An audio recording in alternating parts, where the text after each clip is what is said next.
Today topic 2021 సంవత్సరంలో భారత ప్రభుత్వం కొత్తగా రూపొందించిన direct selling rules. Friends, December 28, 2021న భారత ప్రభుత్వం భారత్ కా రాజ్పత్ర్ అంటే ది గెజిట్ ఆఫ్ ఇండియాలో పొందుపరిచిన డైరెక్ట్ సెల్లింగ్ రూల్స్ గురించి మీ అందరికీ నేను తెలుగులో పూర్తిగా వివరిస్తాను. భారత ప్రభుత్వంలోని ministry of consumer affairs, food and public distribution, దీనినే మనం డిపార్ట్మెంట్ ఆఫ్ కన్స్యూమర్ అఫైర్స్ అంటాము. ఫ్రెండ్స్, మీరు డైరెక్ట్ సెల్లింగ్ రూల్స్ 2021 అని గూగుల్లో సెర్చ్ చేస్తే ఒక 12 పేజీలున్న PDF ఫైల్ వస్తుంది. డైరెక్ట్ సెల్లింగ్ సంబంధించి మొత్తం 12 క్లాజులను భారత ప్రభుత్వం రూపొందించింది. భారత ప్రభుత్వం సెప్టెంబర్ 9, 2016న మొదటిసారిగా డైరెక్ట్ సెల్లింగ్ కి గైడ్ లైన్స్ ని రూపొందించింది. అంటే డైరెక్ట్ సెల్లింగ్ ని ఎలా చేయాలో కొన్ని సూచనలు చేసింది. 5 సంవత్సరాల తర్వాత ఇప్పుడు కొత్తగా డైరెక్ట్ సెల్లింగ్ రూల్స్ 2021 ని రూపొందించింది. ఫ్రెండ్స్, మనలో చాలా మంది direct selling guide lines, direct selling rules ఒకటే అని అనుకుంటున్నారు. కానీ వాటి మధ్య చాలా తేడా ఉంది. గైడ్ లైన్స్ అంటే సూచనలు, పాటించడం పాటించకపోవడం మనకు సంబంధించిన విషయం. కానీ రూల్స్ అంటే నిబంధనలు, మనందరికీ నచ్చినా నచ్చకపోయినా అందరూ తప్పకుండా పాటించి తీరాలి. ఎవరైతే ఈ నిబంధనలు పాటించరో వారికి జరిమానా విధించడం మరియు చట్టపరంగా శిక్షించడం జరుగుతుంది. ఫ్రెండ్స్, దీనికి సంబంధించి డైరెక్ట్ సెల్లింగ్ కి మంచి రోజులు వచ్చాయి, డైరెక్ట్ సెల్లింగ్ రూల్స్ 2021 అనే ఒక వీడియో చేశాను. మీరందరూ ఆ వీడియోని తప్పకుండా చూడండి. ఎండ్ కార్డ్స్ లో ఉంటుంది మరియు డిస్క్రిప్షన్ లో డైరెక్ట్ లింక్ ను కూడా ఇచ్చాను.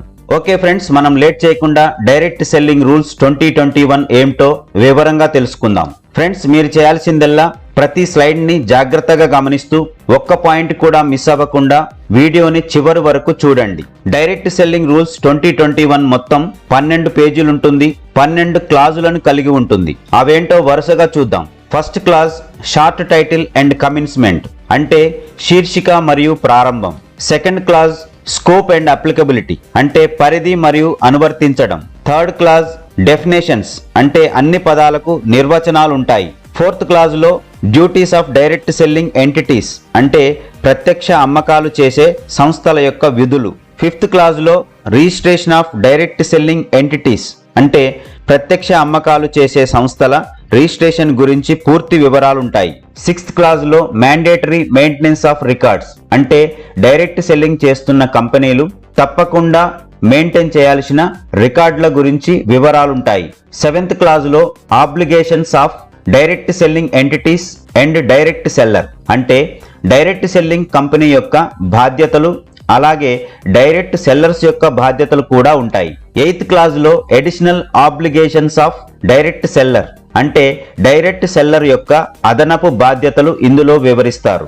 నైన్త్ క్లాజ్ లో persons not to be engaged in the business of direct selling అంటే డైరెక్ట్ సెల్లింగ్ వ్యాపారం చేయకూడని వ్యక్తుల గురించి నిబంధనలు. ఫ్రెండ్స్, జాగ్రత్తగా వినండి. 10th క్లాజ్ లో sale through e commerce platform అంటే ఆన్లైన్ అమ్మకాలకు సంబంధించిన నిబంధనలు. ఫ్రెండ్స్, అన్నింటికంటే ముఖ్యమైనది 11th క్లాజ్ లో prohibition of pyramid scheme and money circulation schemes అంటే పిరమిడ్ పథకాలను నిషేధించడం, అలాగే మనీ సర్క్యులేషన్ పథకాలను నిషేధించడం. ఫ్రెండ్స్, ఫైనల్ గా 12వ క్లాజ్ లో కాంట్రవర్షన్ ఆఫ్ రూల్స్ అంటే ఈ డైరెక్ట్ సెల్లింగ్ రూల్స్ ని పాటించకపోతే ఎటువంటి శిక్షలు విధిస్తారో దీనిలో ఉంటుంది. ఫ్రెండ్స్, మీరు ఇప్పటి వరకు డైరెక్ట్ సెల్లింగ్ రూల్స్ 2021 లో ఉన్న మొత్తం 12 క్లాజులు ఏమిటో తెలుసుకున్నారు. ఇప్పుడు ఒక్కొక్క క్లాజులో ఉన్న నిబంధనలు ఏమిటో డీటెయిల్డ్ గా వివరిస్తాను. ఫ్రెండ్స్, ఒక చిన్న విన్నపం, చాలా మంది సబ్స్క్రైబ్ చేయకుండానే వీడియోలు చూస్తున్నారు. దయచేసి సబ్స్క్రైబ్ చేయడం ద్వారా సపోర్ట్ చేయండి. ఫ్రెండ్స్, మీరు చూస్తున్న ఈ వీడియో కింద రెడ్ కలర్ లో సబ్స్క్రైబ్ బటన్ కనిపిస్తుంది, దానిని టచ్ చేయండి. చేశారా? అలాగే పక్కనే ఉన్న బెల్ ఐకాన్ ని యాక్టివేట్ చేయండి. అలాగే చేశారా? Thank you so much. Thanks for your support. Friends, ఇప్పుడు డైరెక్ట్ సెల్లింగ్ లో first clause short title and కమిన్స్మెంట్. ప్రభుత్వం కొత్తగా రూపొందించిన ఈ నిబంధనలను కన్స్యూమర్ ప్రొటెక్షన్ రూల్స్ 2021 అని పిలవాలి, లేదా డైరెక్ట్ సెల్లింగ్ రూల్స్ 2021 అని కూడా పిలవవచ్చును. ఈ నిబంధనలు ప్రభుత్వం అధికారిక గెజిట్ లో అంటే గెజిట్ ఆఫ్ ఇండియాలో ప్రచురించిన తేదీ నుండి అమల్లోకి వస్తాయి. అంటే భారత్ కా రాజ్పత్రలో డిసెంబర్ 28, 2021న ప్రచురించారు కాబట్టి ఆ రోజు నుండి ఈ రూల్స్ అన్ని అమల్లోకి వచ్చాయి. ఫ్రెండ్స్, డైరెక్ట్ సెల్లింగ్ రూల్స్ 2021 లో సెకండ్ క్లాజ్ లో స్కోప్ అండ్ అప్లికబిలిటీ. ఈ రూల్స్ డైరెక్ట్ సెల్లింగ్ లో వస్తువుల అమ్మకాలు మరియు సేవలు, గూడ్స్ అండ్ సర్వీసెస్ అందిస్తున్న అన్ని కంపెనీలకు వర్తిస్తాయి. అలాగే అన్ని రకాల డైరెక్ట్ సెల్లింగ్ విధానాలకు ఈ రూల్స్ వర్తిస్తాయి. అదేవిధంగా భారతదేశంలో వినియోగదారులకు సేల్స్ అండ్ సర్వీసెస్ అందిస్తున్న అన్ని డైరెక్ట్ సెల్లింగ్ కంపెనీలకు ఈ రూల్స్ వర్తిస్తాయి. ఫ్రెండ్స్, ఇప్పుడు జాగ్రత్తగా వినండి. డైరెక్ట్ సెల్లింగ్ పేరుతో చేస్తున్న అన్ఫెయిర్ ట్రేడ్ ప్రాక్టీసెస్ అంటే చట్టవిరుద్ధంగా చేసే అన్ని డైరెక్ట్ సెల్లింగ్ వ్యాపారాలకు కూడా ఈ రూల్స్ వర్తిస్తాయి. ఇంకా వివరంగా చెప్పాలంటే డైరెక్ట్ సెల్లింగ్ ముసుగులో ప్రజలను మోసం చేస్తున్న అన్ని కంపెనీలకు ఈ నిబంధనలు వర్తిస్తాయి. ఫ్రెండ్స్, ఇంకా జాగ్రత్తగా వినండి. భారతదేశంలో స్థాపించబడని కంపెనీలు అంటే విదేశీ కంపెనీలని అర్థం. అటువంటి కంపెనీలు భారతదేశంలో ఉన్న వారికి గూడ్స్ అండ్ సర్వీసెస్ ను అందిస్తూ డైరెక్ట్ సెల్లింగ్ లో ఉన్న అన్ని కంపెనీలకు ఈ రూల్స్ వర్తిస్తాయి. ఇంకా వివరంగా చెప్పాలంటే విదేశాలలో స్థాపించబడిన కంపెనీలు ఇండియాలో వ్యాపారం చేయాలంటే ఈ రూల్స్ ని తప్పకుండా పాటించి తీరాలి. భారత ప్రభుత్వం నుండి అన్ని రకాల అనుమతులు పొంది ఉండాలి. ఫ్రెండ్స్, ఈ థర్డ్ పాయింట్ ని జాగ్రత్తగా గమనించండి. భారతదేశంలో డైరెక్ట్ సెల్లింగ్ చేస్తున్న కంపెనీలన్నీ ఈ రూల్స్ ని గెజిట్ ఆఫ్ ఇండియాలో ప్రచురించిన 90 రోజుల్లోగా తప్పకుండా పాటించి తీరాలి. ఇంకా వివరంగా చెప్పాలంటే డిసెంబర్ 28, 2021న ఈ రూల్స్ ని గెజిట్ ఆఫ్ ఇండియాలో ప్రచురించారు. 90 రోజుల్లో అంటే మార్చి 28, 2022 వరకు అన్ని డైరెక్ట్ సెల్లింగ్ కంపెనీలు ఈ రూల్స్ ని ఖచ్చితంగా పాటిస్తూ అమలు చేయాలి. అందుకే ఫ్రెండ్స్, మార్చ్ 2022 తర్వాత భారతదేశంలో డైరెక్ట్ సెల్లింగ్ కి మంచి రోజులు రాబోతున్నాయి. నిజమైన డైరెక్ట్ సెల్లింగ్ చేస్తున్న కంపెనీలకు మరియు డిస్ట్రిబ్యూటర్లకు మంచి గుర్తింపు రాబోతుంది. డైరెక్ట్ సెల్లింగ్ మన భారతదేశంలో 1995లో స్టార్ట్ అయ్యింది. దాదాపు 27 సంవత్సరాల పాటు ఎన్నో ఒడిదుడుకులను ఎదుర్కొంది. 27 సంవత్సరాల తర్వాత ఇప్పుడు భారత ప్రభుత్వం దీనిని గుర్తించి డైరెక్ట్ సెల్లింగ్ రూల్స్ ని ఫ్రేమ్ చేసింది. అలాగే ఇంకొక అడుగు ముందుకేసి డైరెక్ట్ సెల్లింగ్ ని కన్స్యూమర్ ప్రొటెక్షన్ యాక్ట్ 2019లో చేర్చింది. ఫ్రెండ్స్, జాగ్రత్తగా వినండి. ఇప్పుడు డైరెక్ట్ సెల్లింగ్ అనేది పూర్తిగా చట్టబద్ధమైనది. వినియోగదారుల సంరక్షణ చట్టం 2019లో చేర్చబడింది. ఫ్రెండ్స్, ఇప్పుడు డైరెక్ట్ సెల్లింగ్ రూల్స్ 2021లో థర్డ్ క్లాజులోకి వెళ్దాం. ఇక్కడ అన్ని డెఫినేషన్స్ అంటే నిర్వచనాలు ఉంటాయి. ఈ రూల్స్ లో ఉన్నటువంటి ముఖ్యమైన అన్ని పదాలకు అర్థాలను చక్కగా వివరిస్తాను.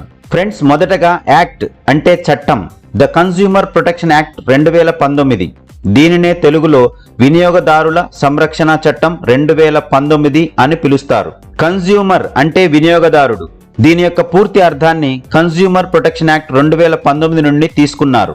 కన్స్యూమర్ అంటే ఏదైనా ఒక వస్తువుని అంటే గూడ్స్ ని డబ్బుతో కొని ఉపయోగించుకొని ప్రయోజనాన్ని పొందేవాడు. అలాగే ఏదైనా ఒక సర్వీస్ ని అంటే సేవను ఉపయోగించుకొని ప్రయోజనాన్ని పొందేవాడు. ఓకే ఫ్రెండ్స్, ఇప్పుడు డైరెక్ట్ సెల్లర్ అంటే డైరెక్ట్ సెల్లింగ్ బిజినెస్ చేయడానికి డైరెక్ట్ సెల్లింగ్ కంపెనీ చేత చట్టబద్ధంగా ఒక రాతపూర్వక ఒప్పందం ద్వారా అధికారికంగా నియమించబడిన వ్యక్తి. వీరినే డిస్ట్రిబ్యూటర్స్ అని కూడా అంటారు. ఫ్రెండ్స్, ప్రాస్పెక్ట్ అంటే డైరెక్ట్ సెల్లింగ్ ఆపర్చునిటీ తీసుకొని డైరెక్ట్ సెల్లింగ్ లో చేరడానికి డైరెక్ట్ సెల్లర్ ద్వారా ప్రతిపాదన చేసిన వ్యక్తి. సింపుల్ గా చెప్పాలంటే డైరెక్ట్ సెల్లింగ్ లో కొత్తగా చేరడానికి అవకాశం పొందబోయే వ్యక్తి. ఫ్రెండ్స్, ఇప్పుడు డైరెక్ట్ సెల్లింగ్ అర్థమేంటో జాగ్రత్తగా వినండి. దీని యొక్క అర్థాన్ని కన్స్యూమర్ ప్రొటెక్షన్ యాక్ట్ 2019లో ఇవ్వబడింది. సేల్ ఆఫ్ గూడ్స్ వస్తువుల అమ్మకం మరియు ప్రొవిజన్ ఆఫ్ సర్వీసెస్ వస్తువుల సేవలు మార్కెటింగ్ మరియు డిస్ట్రిబ్యూషన్ చేయడానికి నెట్వర్క్ ఆఫ్ సెల్లర్స్ ను ఉపయోగించడం. ఈ డైరెక్ట్ సెల్లింగ్ లో పర్మనెంట్ రీటైల్ లొకేషన్ ఉండదు. అంటే ఒక చోట వస్తువులను పెట్టి అమ్మే విధానం కాదు. ఫ్రెండ్స్, జాగ్రత్తగా అర్థం చేసుకోండి. డైరెక్ట్ సెల్లింగ్ అనేది నెట్వర్క్ ఆఫ్ డైరెక్ట్ సెల్లర్స్ ద్వారా మాత్రమే జరగాలి. ఇది బయట జరిగే సాంప్రదాయ వ్యాపారానికి పూర్తి విరుద్ధంగా ఉంటుంది. ఫ్రెండ్స్, ఇప్పుడు డైరెక్ట్ సెల్లింగ్ ఎంటిటీ అంటే direct selling company direct sellers ద్వారా వస్తువులను అమ్మడం సేవలను అందించడం మాత్రమే చేయాలి. అంతేకాని ఎటువంటి పిరమిడ్ స్కీములను నడపకూడదు మరియు మనీ సర్క్యులేషన్ చేయకూడదు. ఫ్రెండ్స్, మరొకసారి చెప్తాను, జాగ్రత్తగా వినండి. వస్తువుల సేల్స్ అండ్ సర్వీసెస్ మాత్రమే అందించాలి. ఎటువంటి పిరమిడ్ స్కీము మనీ సర్క్యులేషన్లు చేయకూడదు. ఫ్రెండ్స్, మీకొక విన్నపం. అసలు ఒక డైరెక్ట్ సెల్లింగ్ కంపెనీ పాటించాల్సిన నిబంధనల గురించి, అసలు ఏది నిజమైన డైరెక్ట్ సెల్లింగ్ కంపెనీ అనే ఒక వీడియో చేశాను. మీరందరూ ఆ వీడియోని తప్పకుండా చూడండి. ఎండ్ కార్డ్స్ లో ఉంటుంది.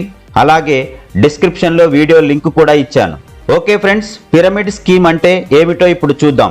ఒక మల్టీ లేయర్ నెట్వర్క్ లో అనేక మంది వ్యక్తులను ఎన్రోల్ చేసుకొని కేవలం జాయిన్ చేసుకోవడం ద్వారా లాభాలను డైరెక్ట్గా లేదా ఇండైరెక్ట్గా తీసుకోవడం.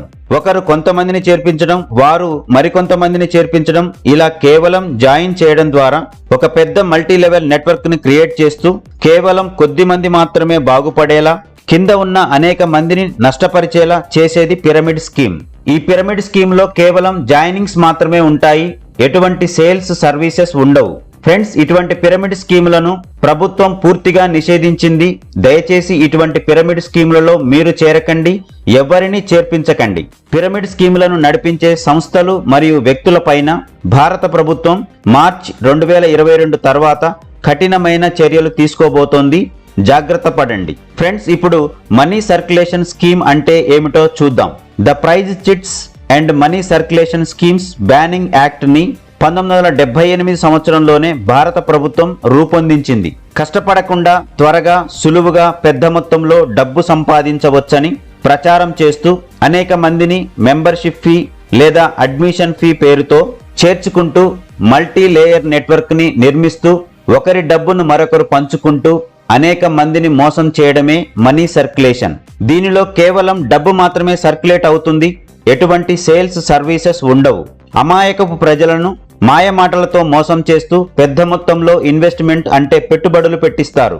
ముందుగా ఈ మనీ సర్క్యులేషన్ చేసిన వారికి బాగా డబ్బులు వస్తున్నాయని చూపించి అనేక మందిని నమ్మించి భారీ మొత్తంలో ఇన్వెస్ట్మెంట్స్ చేపిస్తారు. 1 సంవత్సరం లేదా 2 సంవత్సరాలలో భారీగా డబ్బును సేకరించి కంపెనీని ఎత్తేసి ఆ భారీ డబ్బులతో వెళ్లిపోతారు. కొన్ని లక్షల మంది ఈ మనీ సర్క్యులేషన్ లో నష్టపోతారు. కాబట్టి ఫ్రెండ్స్, జాగ్రత్తగా వినండి. ఈ మనీ సర్క్యులేషన్ స్కీమ్స్ ని 1978 సంవత్సరంలోనే భారత ప్రభుత్వం నిషేధించింది. చాలా మంది తెలివిగా ప్రొడక్ట్ ముసుగులో మనీ సర్క్యులేషన్ చేస్తున్నారు, పిరమిడ్ స్కీమ్లను నడుపుతున్నారు. ఫ్రెండ్స్, మీరు అటువంటి మాయగాళ్ల మాటలకు లొంగకండి. అలాంటి తప్పుడు కంపెనీలలో మీరు చేరకండి. ఒకవేళ మీరు పొరపాటున ఇప్పటికే చేరి ఉంటే ఇంకా ఎవరిని చేర్పించకండి. మీరు మోసపోయింది నష్టపోయింది కాకుండా మన స్నేహితులను బంధువులను మోసం చేయకండి, వారిని నష్టపరచకండి. మనీ సర్క్యులేషన్ పిరమిడ్ స్కీములను నడిపే సంస్థలు, వారికి సహకరించే వ్యక్తులు జైలు పాలవడం ఖాయం. జాగ్రత్తగా ఉండండి. మనకు బాగా తెలిసిన వారే, మనం బాగా నమ్మిన వారే ఇటువంటి స్కామ్స్లో చేర్పిస్తారు. జాగ్రత్త పడండి. అంతా జరిగిపోయాక బాధపడే కంటే స్కామ్స్లో చేరకుండా ఉండడమే ఉత్తమం. ఫ్రెండ్స్, అన్నింటికంటే అతి ముఖ్యమైన విషయం మిస్ సెల్లింగ్, వస్తువులను తప్పుగా అమ్మడం. ఈ డైరెక్ట్ సెల్లింగ్ రూల్స్ 2021లో కొత్తగా చేర్చిన ప్రత్యేకమైన నిబంధన ఇది. జాగ్రత్తగా వినండి. ఏదైనా ఒక వస్తువును అమ్మేటప్పుడు మరియు సర్వీసెస్ అందిస్తున్నప్పుడు కన్స్యూమర్ కి దాని గురించి అబద్ధాలు చెప్పడం, ఆ ప్రొడక్ట్ లో లేనివి కల్పించి చెప్పడం, మోసపూరిత మాటలతో ఆ వస్తువును అమ్మడం లాంటివి చేయకూడదు. ఫ్రెండ్స్, సింపుల్ గా చెప్పాలంటే ఒక ప్రొడక్ట్ గురించి పూర్తిగా తెలుసుకొని దానిని కన్స్యూమర్స్ కి అర్థమయ్యేలా వివరిస్తూ అతనికి ఉపయోగపడే వస్తువులను మాత్రమే అమ్మాలి. అలా కాకుండా కన్స్యూమర్స్ కి ఉపయోగపడని వస్తువులను మాయ మాటలతో అబద్ధాలతో అమ్మడం పెద్ద నేరం. దీనిని భారత ప్రభుత్వం ప్రత్యేకంగా కొత్త రూల్స్ లో చేర్చడం జరిగింది. జాగ్రత్త సుమా. ఓకే ఫ్రెండ్స్, ఇప్పుడు డైరెక్ట్ సెల్లింగ్ నెట్వర్క్ అంటే ఏమిటో చూద్దాం. మన భారతదేశంలో నెట్వర్క్ అనగానే అది ఒక చైన్ సిస్టమ్ అని, గొలుసు కట్టు అని, కనికట్టు అని చాలా రకాలుగా అనుకుంటారు. ఫ్రెండ్స్, జాగ్రత్తగా వినండి. డైరెక్ట్ సెల్లింగ్ నెట్వర్క్ అంటే ఏమిటో భారత ప్రభుత్వం ఒక మంచి అర్థాన్నిచ్చింది. అదేంటంటే, ఒక డైరెక్ట్ సెల్లింగ్ కంపెనీ ద్వారా ఒకరి కింద ఒకరు మల్టిపుల్ లేయర్స్ లో ఒక నెట్వర్క్ గా ఏర్పడిన డైరెక్ట్ సెల్లర్స్ అందరూ ఒకరికొకరు సపోర్ట్ చేసుకుంటూ కేవలం వస్తువులను అమ్మడం ద్వారా మరియు వాటి సేవలను అందించడం ద్వారా లాభాలు పొందడం. ఫ్రెండ్స్, ఇక్కడ నెట్వర్క్ లో కేవలం sale of goods or services ద్వారా మాత్రమే డబ్బులు పంచుకోవాలి. అంతేకాని కేవలం జాయినింగ్ చేయడం ద్వారా డబ్బులు పంచుకోకూడదు. మీరు కరెక్ట్ గా అర్థం చేసుకోండి. ఫ్రెండ్స్, ఈ విధంగా ఏర్పడిన డైరెక్ట్ సెల్లింగ్ నెట్వర్క్ భారత ప్రభుత్వం సూచన ప్రకారం 100% లీగల్. ఈ డైరెక్ట్ సెల్లింగ్ నెట్వర్క్ లో ఎన్రోల్మెంట్ లేదా జాయినింగ్ అనేవి ఫ్రీగా జరగాలి. ఎటువంటి రిజిస్ట్రేషన్ ఫీజులు, మెంబర్షిప్ ఫీజులు వసూలు చేయకూడదు. కేవలం వస్తువులు మరియు వాటి సేవలు ఉపయోగించుకున్నప్పుడు మాత్రమే డబ్బు చెల్లించాలి. కేవలం వస్తువులు కొన్నప్పుడు లేదా వాటి సర్వీసులను ఉపయోగించుకున్నప్పుడు మాత్రమే డబ్బు చెల్లించాలి. ఓకే ఫ్రెండ్స్, నేను ఈ వీడియోని ఇంతటితో స్టాప్ చేస్తున్నాను. నా యొక్క నెక్స్ట్ వీడియోలో డైరెక్ట్ సెల్లింగ్ రూల్స్ 2021లో ఉన్న 4th class very important, duties of direct selling entities, direct selling కంపెనీల యొక్క విధులు. మరి ఇటువంటి మంచి ఇన్ఫర్మేటివ్ వీడియోని మీరు మిస్ అవ్వకుండా ఉండాలి అంటే వెంటనే చేసుకోండి. పక్కనే ఉన్న బెల్ ఐకాన్ని యాక్టివేట్ చేయండి, ఎందుకంటే మీరు ఆ నెక్స్ట్ వీడియోని మిస్ అవ్వకుండా ఉంటారు, మీకు నోటిఫికేషన్ వస్తుంది. ఓకే ఫ్రెండ్స్, ఫైనల్ గా మినిస్ట్రీ ఆఫ్ కన్స్యూమర్ అఫైర్స్ రూపొందించిన డైరెక్ట్ సెల్లింగ్ రూల్స్ 2021 గురించి మీకు కొంత అవగాహన కలిగిందని నేను అనుకుంటున్నాను. నెక్స్ట్ వీడియో చూడడం ద్వారా మీకు పూర్తి అవగాహన కలుగుతుంది. Thanks for watching this video. Have a nice day.